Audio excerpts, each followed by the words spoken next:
when I understand the why behind something, I can make that choice a lot easier. So for me, it's knowledge, and then it's also being really clear on what you want. Like, I have a clear goal. I know why I'm doing this. I'm not just suffering for no reason. I'm not just denying myself. I'm not saying no to food and hanging out with friends. I'm saying yes to winning a pro card or the stage or things like that. So really not saying no to anything, just saying yes to bigger things.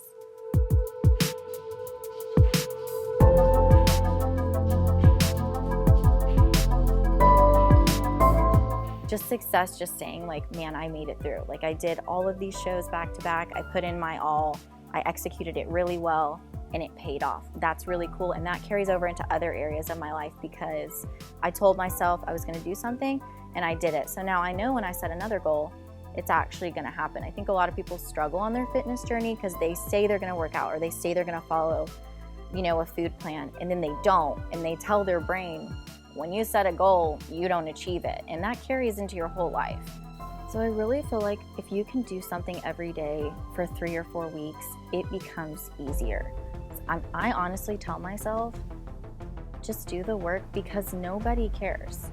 Nobody cares about the outcome but you. But that's not a depressing thing to know that the outcome is completely in your hands. Yes, it's up to you whether you fail or whether you succeed, but you don't have to wait on anybody. You don't have to wait on anybody to make your food. You don't have to wait on anybody to do your workout for you. All this stuff is in your control. And that's really, really cool. And when you realize that it is in your control and all you have to do is do it, you kind of turn your brain off, go into robot mode and just do what you need to do. And then you'll wake up in 3 or 4 weeks and be like, wow, I've just developed 3 new habits. This isn't so hard anymore. Do you have like genetics to carry muscle, or what's your background? See, I don't actually know because there's no one in my family that has set any kind of example. A lot of the women in my family, they look great and they're strong, but they carry a little bit of extra fat, especially in the lower half. Cellulite, something they all struggle with, and nobody's ever really lifted. So no, I just kind of threw that out the window and decided to, I just decided the physique that I wanted was going to be mine, and I've worked at it for the past 4.5 years. Now we're here.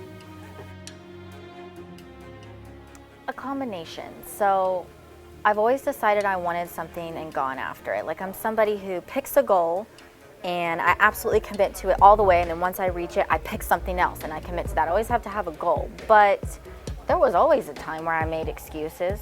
There were always reasons why I didn't do what I needed to do, or everybody has things where they're like, oh, I could never do that, that's just too hard, until that's what's required for that level. And so I've definitely cultivated discipline 100%, but I can also lock in on a goal and stay focused on that for as long as it takes.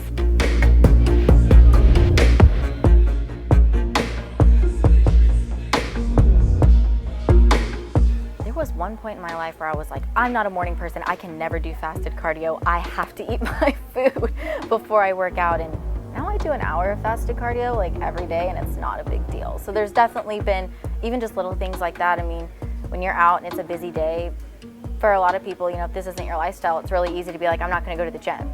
But I mean, I'm in competition prep. I'm going to the gym even if it's the middle of the night. I check off my boxes, it has to get done.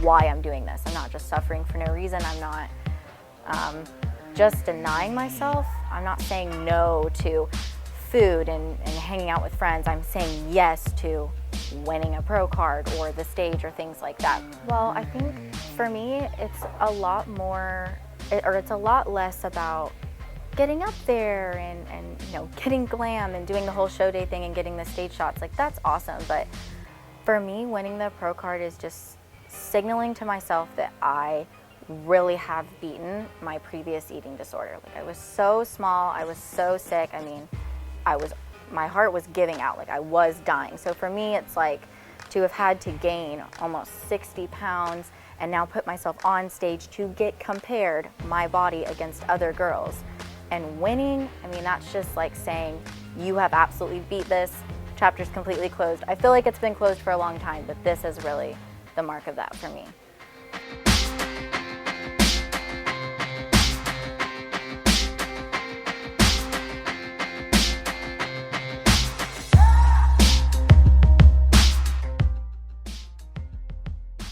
I want to feel really peaceful about everything that I'm doing. So with my, like for example, with every client that I have, I want to know that when they pay me and they join my team, they truly do get results. Their life really does change. I want to continue to grow stronger in my walk with God. And then just for bodybuilding, it's not even necessarily a pro card that's success to me. It's just knowing that I mean, I can honestly say I did not leave one thing on the table. I didn't cheat one time. I didn't miss 1 gram of food. I didn't go over by 1 gram. I didn't miss 1 minute of cardio. That is success. It's the physical stuff, yes, but it's also the mental. You know, the body dysmorphia is so bad in prep. I mean, I've been doing daily check-ins for the past 5 weeks. It's really hard to wake up 7 in the morning and look at your physique and let that determine what you're going to eat for the day. Like, if you think about that, that's really unhealthy. So just success, just saying like, man, I made it through. Like I did all of these shows back to back. I put in my all, I executed it really well, and it paid off. That's really cool. And that carries over into other areas of my life because I told myself I was gonna do something and I did it. So now I know when I set another goal, it's actually gonna happen.